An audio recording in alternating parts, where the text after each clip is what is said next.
Cloud. So that means, and welcome everybody to weekly Leadership Roundtable, and it's all about humanising transformation. Another Wednesday, another week, another micro topic to help us all humanise transformation and accelerate success. So I am going to share my screen and we are going to crack on with today's subject.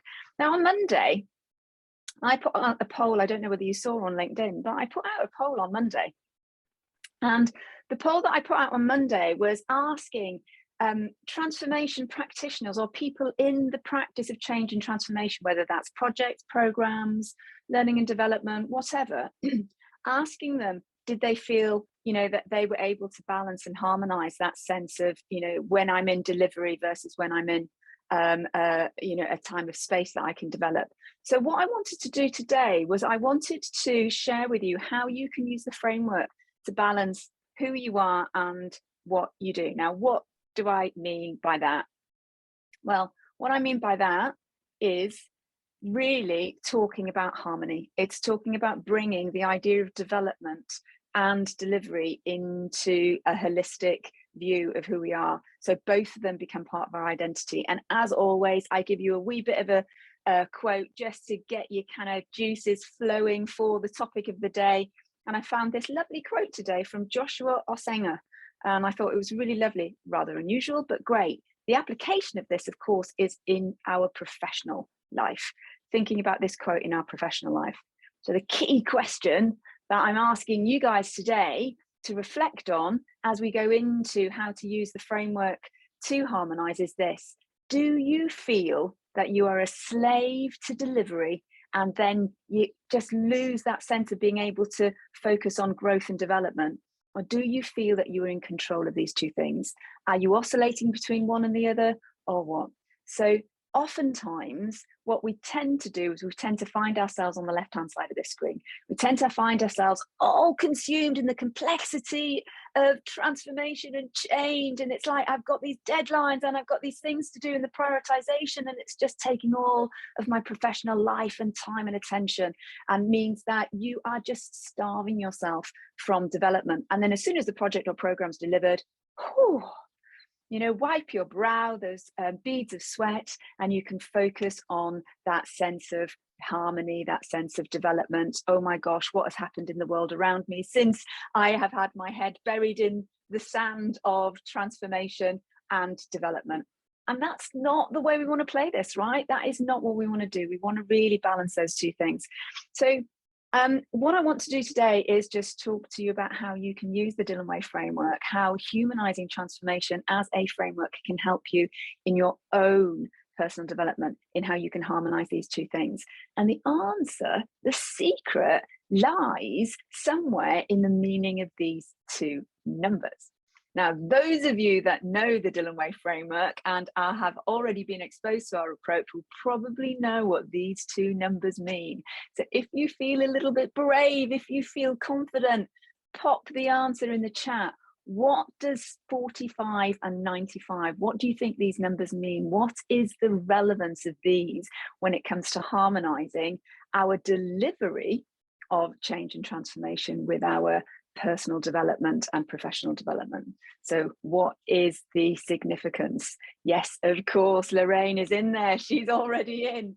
45% is our unconscious practice and 95% of our decisions are automatic. You are bang on the money there, Lorraine. So really, there's this absolute wealth of space in our professional identity, in who we are, that if we hack it, if we can hack that automatic unconscious space and place some habits that are specific to development and growth, wow, we're on a winning ticket, because it means it doesn't matter how complex, how time consuming our change and transformation projects and programs might be, we will still be able to serve our own professional growth and development. And that is incredibly important. And it's a really, really important part of our programs and our framework, because who you are is an awful lot more important than what you do. So let's look at this in a little bit more detail. So Lorraine was absolutely right. If we can hack into our unconscious practice what we do on automatic pilot and integrate some learning habits, then we will be able to really start to harmonize and lose that sense of feast and famine. Super, super, super important for all of us, because in the world of transformation, we know things are moving at pace and they're converging, and there's an inevitability, right? So what we want to do is we want to be able to serve our development and our professional growth in every single moment of our practice, and not wait until a project or a program is finished and then, you know, go all in that development. So unconscious practice is where we want to be focusing. So how do we do that? Well, we do that through micro habits. Now, the framework is really specific. You can go online and you can look at habit work and you can find lots of things about habits and the power of habits. That's all great. It's all true.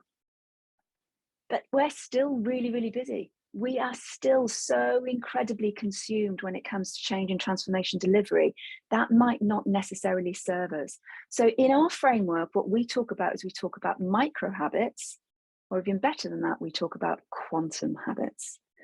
And the whole concept is, if we can take things to the quantum microscopic size, what we will do as a result is serve the opposite side of quantum, which is the macro view. And that's really what we want to do. We don't want to play in this safe space as transformation practitioners and modern leaders. We don't want to play in that space of conformity or normal. What we want to do is we want to play on the edges. And micro habits allow us to do that.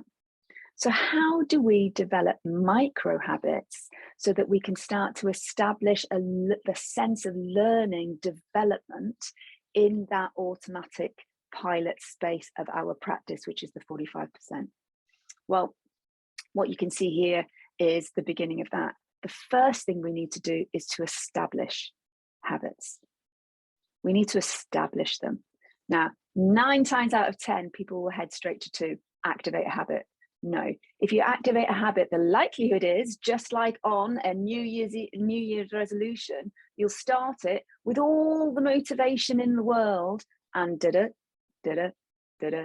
over time, you know, in March, you look at yourself and you'll think, why am I not going to the gym anymore? Why am I eating unhealthily?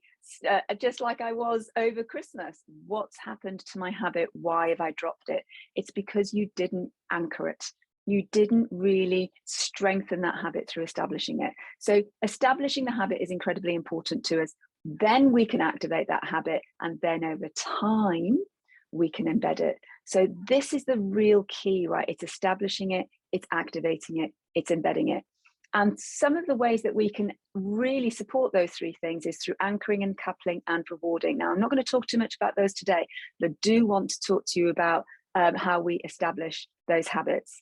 Now, what we have in the framework is we have an approach called the habit cycle.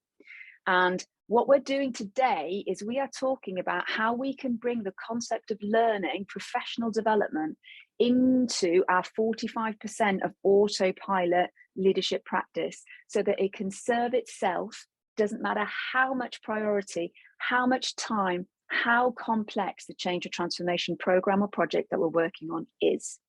That's what we're trying to do here. And the way to do that is to follow the habit cycle. And the first thing we want to do is we want to identify an area of shift. Now, for today, specifically, we know what that area of shift is. It's learning, it's development, it's growth, right? So we already know that. Now, that's quite generic. That's quite general. What do I do now, Mel? Well, what we need to do is we need to break it down. And to break it down, we have this concept of what's called a habit canvas. So those of you that have ever come across the business model canvas, which is essentially an operating model or a strategy on a page, it's exactly the same as that. It's you being able to break down and see that habit in completeness on one page. And that's what you're doing. You're breaking it down. If you break that habit down, it means that you can establish it. If you break that habit down, it means that you will be able to stick to it. And if you break that habit down, it means that you can identify all of those triggers coupling it and anchoring it and rewarding it. We're going to talk about that in a moment. Now, the other thing is this: once you have got a habit in play, what you want to do is you want to pop another habit on top of it and another habit on top of that, so that you are actually always actively thinking about habits at the same time. So as a habit becomes embedded in your professional life, that's great. Then you can start a new habit. So you're starting to get this cycle of new habits becoming unconscious practice, a part of who you are, your identity, and then that means that you can take and start to think about a new habit. And we've got this cycle of development and growth in our unconscious practice, and that 45% of who we are as modern leaders and transformation practitioners. Super, super, super important for us. And of course, the thing is when we establish habits, activate habits, embed them, and they become who we are, we've got something that is a strength point that we can role model out for others to follow. And that ripple effect starts happening, which is what we talked about a few weeks ago. So the idea of using habit to bring the concept of learning and development into our 45% is super important. And that's what I'm urging everybody to do today, because if we can do that, then what that means is that we're starting to bring harmony and balance between delivery and development. And we're bringing those two things together. So we're always developing regardless of what we are in delivery with at that moment. It's so incredibly important for us. So how do we do it? What's that habit canvas? Well, this is the habit canvas. And some of you are aware of this, and some of you are even in practice using these habit canvases. The key thing about this habit canvas is it allows you to break your habit down. You can use this habit canvas for anything, with anyone. You can use it personally for yourself. You can use it as part of team building. You can use it as part of profile and identity shift when you're designing projects and programs of transformation, when you're humanizing transformation. But the key thing is that we really want to understand how to break down. So today we're talking about learning. Today we're talking about growth. Today we're talking about development. Think to yourself, growth, learning, development. How would you put that into an indicator of theme, the area of modern leadership you want to focus on? Then what you do is you shift to the second bucket. And the second bucket is beautiful because it's like mind mapping. What you do in that second bucket in part 2 is you break down that habit into as many potential areas as you possibly can. So let's think about it. In the indicator and theme, we might have learning, and it might be learning, establishing a learning habit around, I don't know, might be emerging technology. You want to think about your frame of reference. You want to bring emerging technology into your habitual practice as a modern leader, right? Okay, so that's what you want to do. That's your indicator of change. Pop into box 2 and start thinking to yourself, how many different ways and things could I do, could I be, in order to bring that idea of learning around emerging technology as a habit, something consistent, something part of who I am, rather than an action that I do, and once I've done it, I've done it. So thinking about things like that. So instead of thinking, I want to go to the World Economic Forum and read an article, that's an action, and once you've done it, you've done it. That's not necessarily going to serve you habitually. But what about if it becomes habitual and it's something that you do regularly, once a day, twice a day, 3 times a day?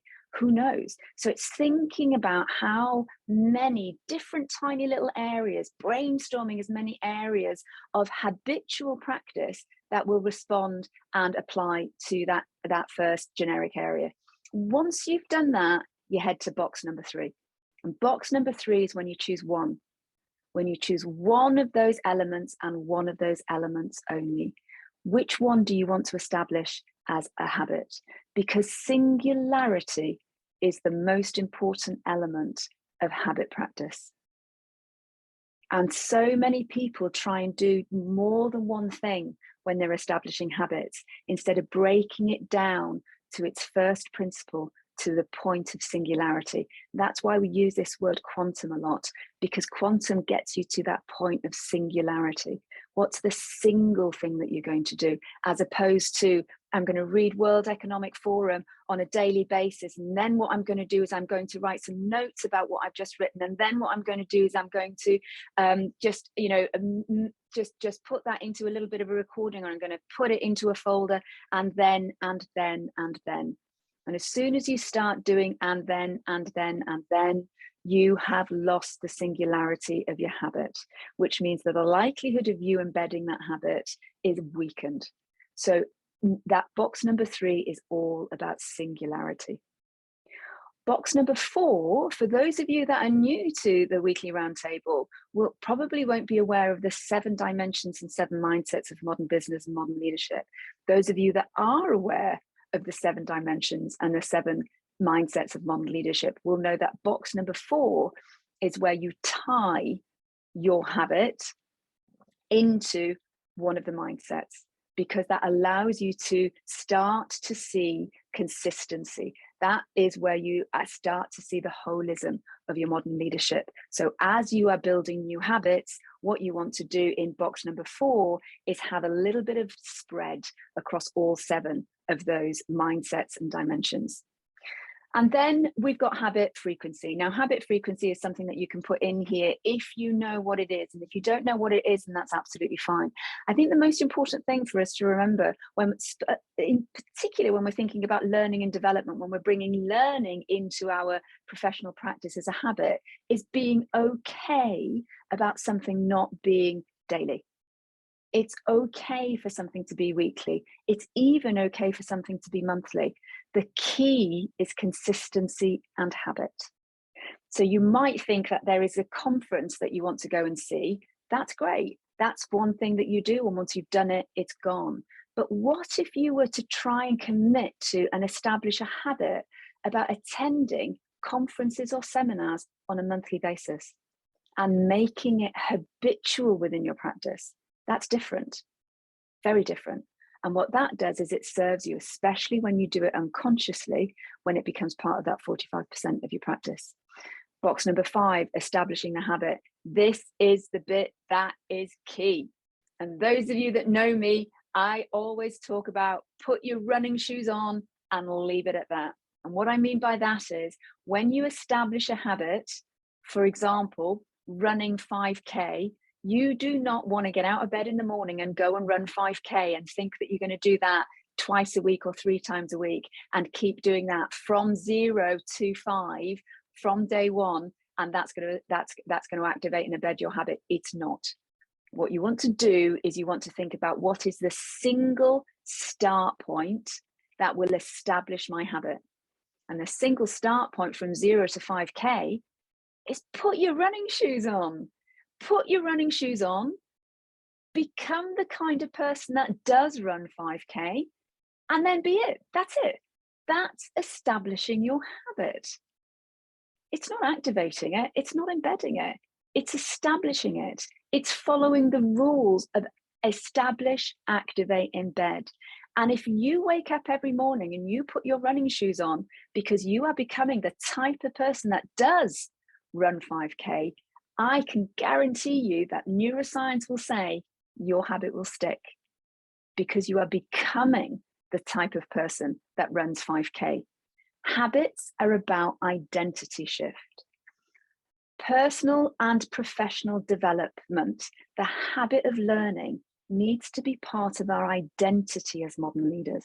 That's why habit is so incredibly important when it comes to balancing development as well as delivery. So that establishing habit is incredibly important. The other thing that is really important for us to understand is box number 6. In particular, when it's learning and development. And what I mean by this is identify your shift. Identify your shift. Who are you when this habit is established? When this learning habit is part of who you are, what kind of leader are you? How does that manifest in meetings? How does that manifest in in your practice, in your conversations, in the way that you challenge other people, in the way that you review strategies and visions, in your frame of reference, and how you bring maybe diversity and other ideas into conversations. So box number 6 is a really important thing, and sometimes it's overlooked. When people start working on habit development, when they work on identity shift, what they miss is sitting down and visualizing, who am I when this habit is established and activated and embedded? It is who I am. What does that look like? What are other people seeing and hearing in me when that habit is who I am? That's box number 6. Really important point, overlooked by so many people, incredibly important. Then we've got boxes 7 and 8, and they're kind of tactical, but they're really important. Challenges and blocks. What's going to get in the way? Well, of course, we're talking about the balance of, being able to develop professionally when we are delivering, instead of it being feast and famine. So one of your biggest challenges and blocks for learning habits, for professional development and growth habits, is, of course, time poverty. Where are you going to find time for all of this? How are you going to find time for all of this? Really, really important. So being honest with ourselves on those challenges and blocks is super, super important. But equally, the accelerators and the catalysts. And I want to talk to you a little bit about one of the most important and powerful accelerators and catalysts in just a moment. So I'm going to leave that for now, and I'm just going to continue on. Release habits. Now, when it comes to learning, when it comes to establishing professional development and growth in our 45% of unconscious practice, I can guarantee to you there will be some habits that you need to release. And you know what they are? Limiting beliefs. Limiting beliefs. But I don't have the time. But I don't know how I'm going to do this because I have to focus on serving the project and program that I'm on. It's so many different things that are inside, the bits that can't be seen, the bits that are invisible to others, but they are true to us. Think about the habits that you need to release. What limiting beliefs do you have? What types of modes of thinking do you have that will really, really stop you, that are in the way?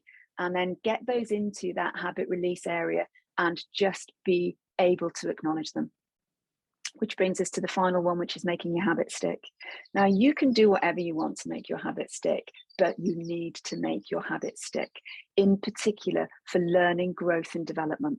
To bring learning, growth, and development into our identity, into that 45%, we need to strengthen it in every way we possibly can. Because do you know why?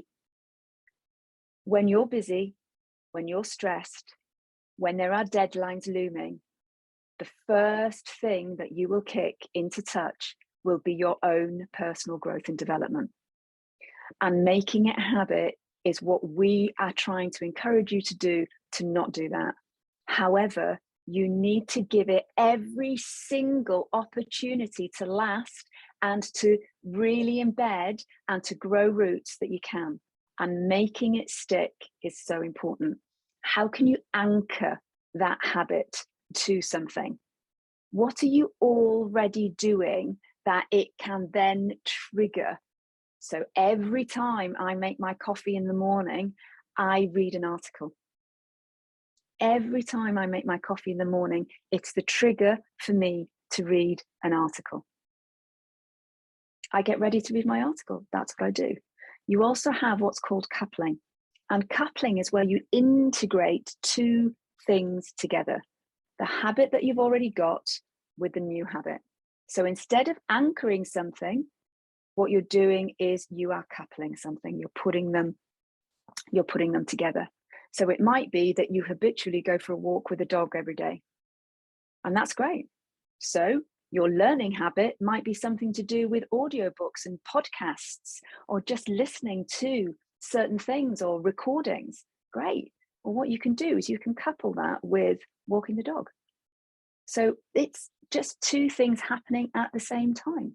as opposed to things happening in linear, one after the other, a trigger for you to do something after what you've done.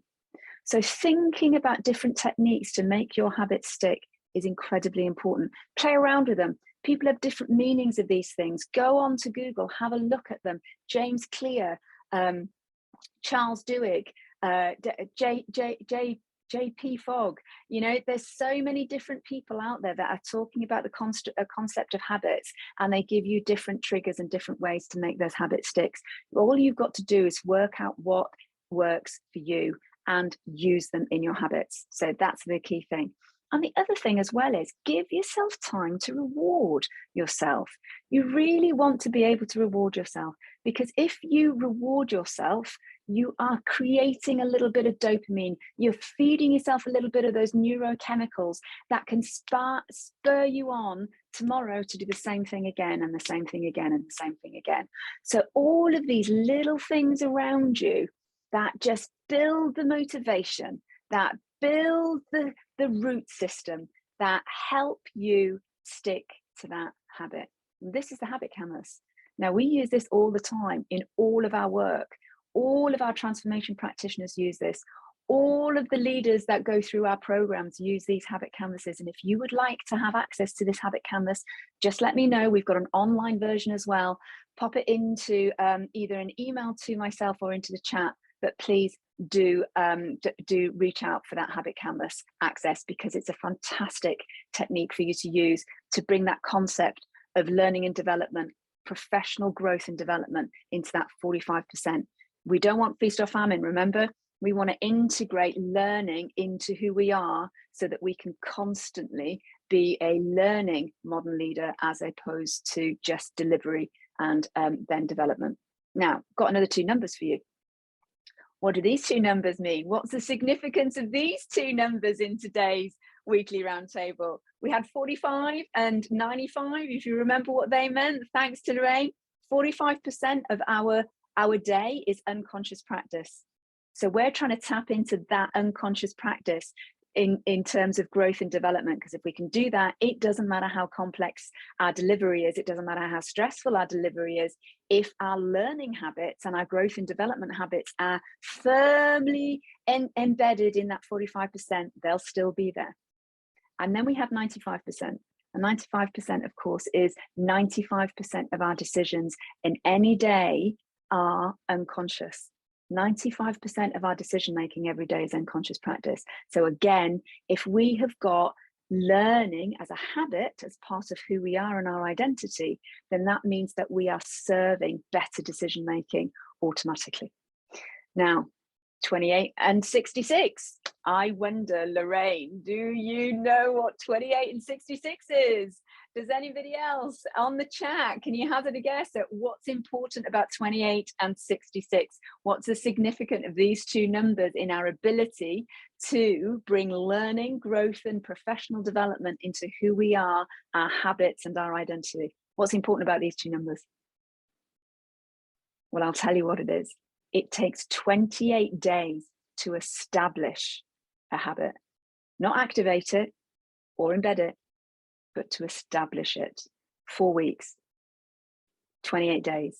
That's just to establish it. That's to get out of the starting gate.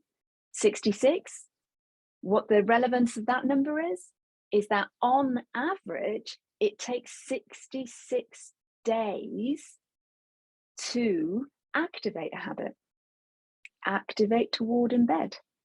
Now, 66 is the average. It can be, depending on the complexity of your habit, go up to 268 days in terms of, you know, the research study, but the mean average is 66. So when you're thinking about establishing your habit, you want to give yourself 28 days.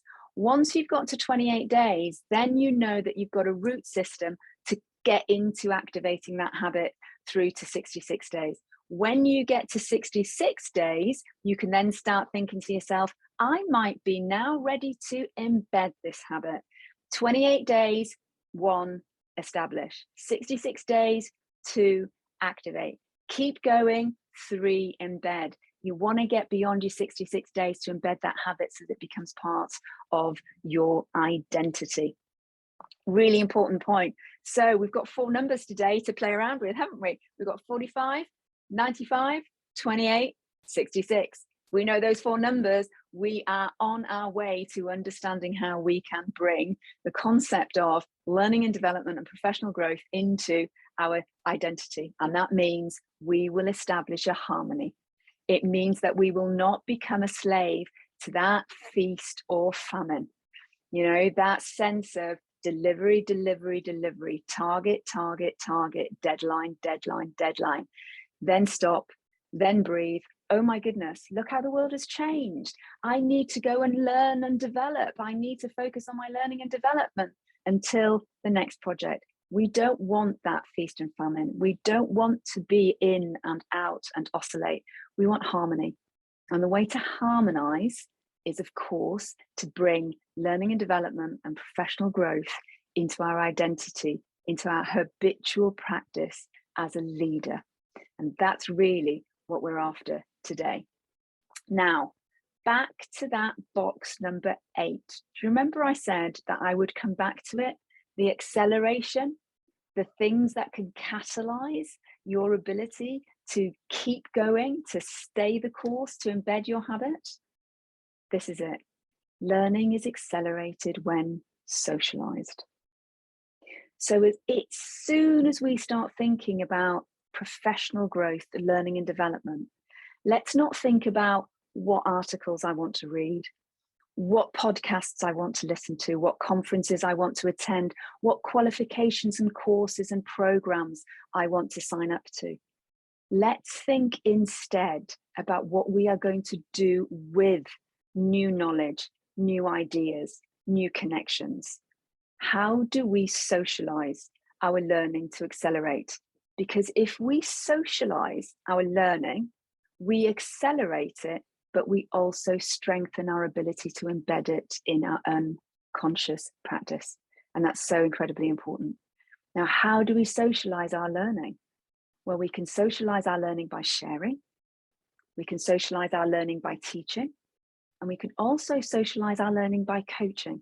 And what I mean by that is to ask open questions of other people to see and help them discover how they might also embark on something like what we're seeing here.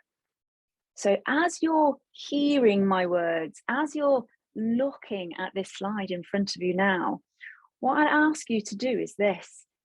Even if you are familiar with what you've heard today, if what you've heard today is new, how might you, after today's session, accelerate one tiny element of what you've heard today?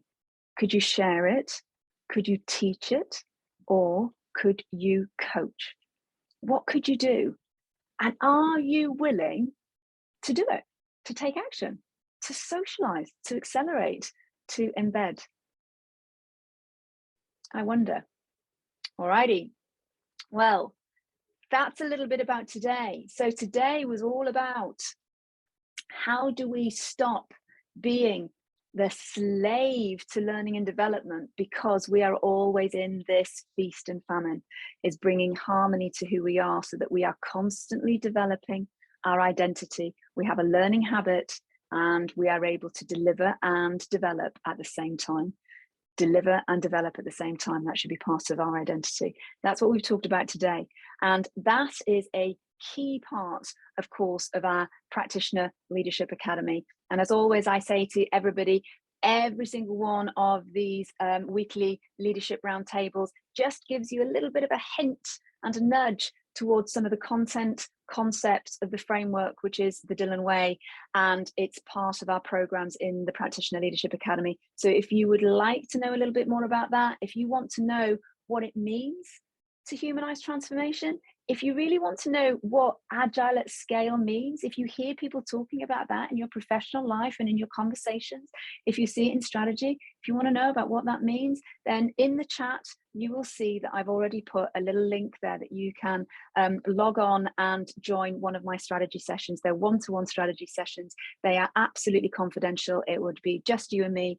and I'll be able to talk to you a little bit more about humanizing transformation, agile at scale, and of course the Practitioner Leadership Academy. So take that opportunity, right? That is free. That is for you. That is an opportunity for you to have some one-on-one time with myself. And in that session, what we will talk about is we will talk about where you are.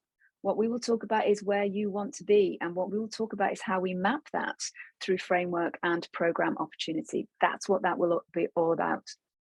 Okay. How are we doing for time? We're a few minutes towards the end of today's session. And as always, I am giving you some banana skins. What does that mean? Well, given today's concept, given today's subject matter, which is let's not oscillate between delivery and development. Let's harmonize those two into who we are. Banana skins. What are some of the things that can get into the way of that? Number one, please beware of the competitive mind. And what that means is, in this context, that you have to do one or the other. It is not rip and replace. You are not compromising here. We can do both of these things. So replace your competitive mind with a creative mind. You have enough time for all of it. Which brings me to banana skin number 2. Try to think about how the concept of time can be replaced by prioritizing your attention. Time management is old school. Attention management is the new kid off the block. If you'd like to know more about that, then be in touch with me. Bring that to a strategy session. It is a super concept. Those are the 2 banana skins for today, which brings us to the end of my little kind of presentation, my little spiel. And what I'd like to do now is I'm going to stop sharing so I can see everybody and just ask. And by the way, Mazin, hey, great to have you join us too from Dubai. So thank you as always. It's brilliant to see you here. Now, quick question. How was today for you? Are you starting to think, gosh, you know what, Mel, maybe I can bring the idea of learning and development into who I am, you know, and not be a slave between delivery and development. So what's coming up for everybody? Open doors, open scores, any ideas, any thoughts? All quiet. That's funny. Does anybody have a learning habit? Can I ask, you know, from a professional perspective,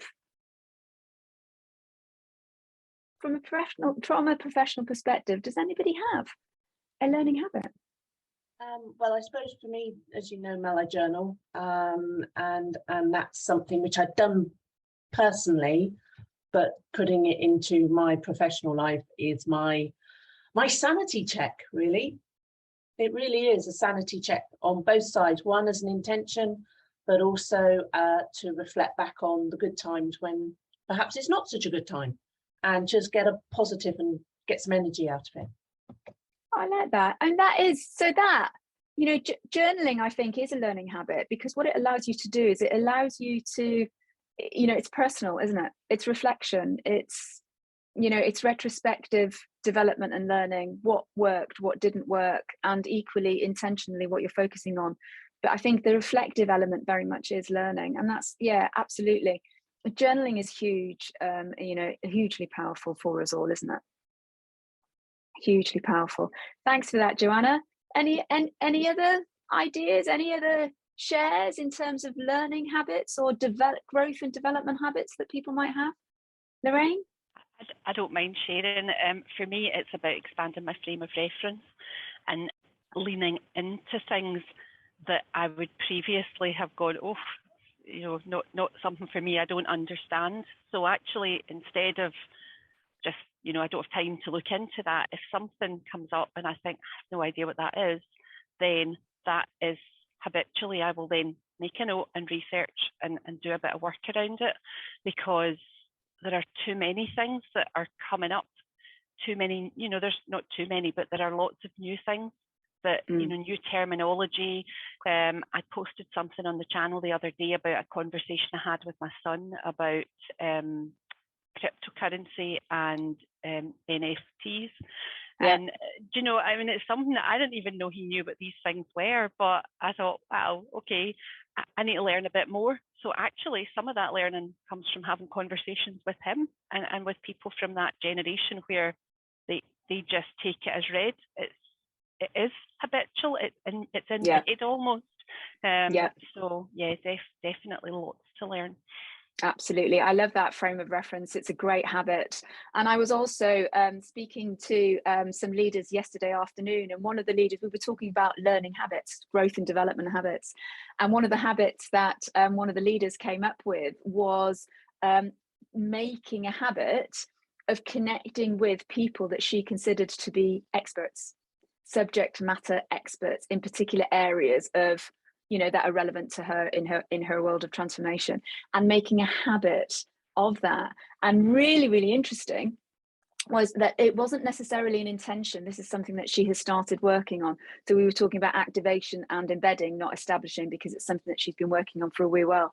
And she realized that it had become a keystone habit for her, because what it has started to do is it started to give her confidence to stretch out in terms of her network, her peer-to-peer network. And not only that, she's stretching herself in conversations within the work environment by being a little bit more courageous in what she's saying when people are in the room, because she's got, you know, it's that frame of reference that you talked about.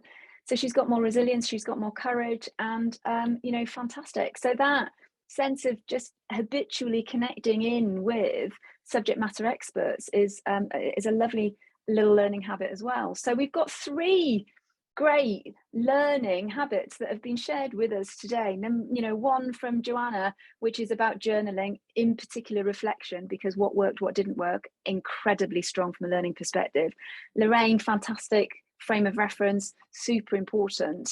And, you know, and also perhaps maybe nudging one extra habit there, which is conversations. When you're talking about your son, you know, you're the younger generations, how they think, what they are up to, what they, you know, what they are doing, that might also be a very simple learning habit.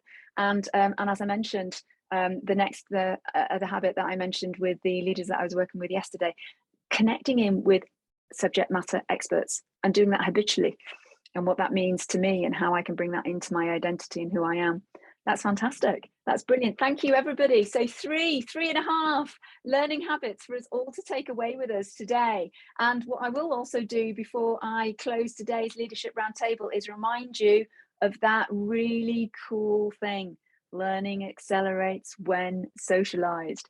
Is there something you've heard today, and it doesn't matter if it's not for the first time, that you can share with someone, teach someone, or coach someone to discover for themselves? And will you commit to it? Will you and can you commit to it? Because that's the kind of stuff that makes us modern leaders. That's the kind of stuff that humanises transformation. Excellent. As always, thank you everybody for joining today's Leadership Roundtable. We are going to be back next week. There will be a little bit of an announcement. I know that we've got a little bit of shifts with times. Also conscious of what you said at the start there, Anna, so thanks for that little notification. And I wish everybody a great day, a great evening, knowing that some of you are from other parts of the world. Have a great rest of the week and weekend, and hopefully I shall see you next week at Leadership Roundtable on Wednesday. So take care, have a great day, go and share, teach and coach, guys. Go and share, teach and coach. See you later. Bye. Thank you. Bye-bye. Bye.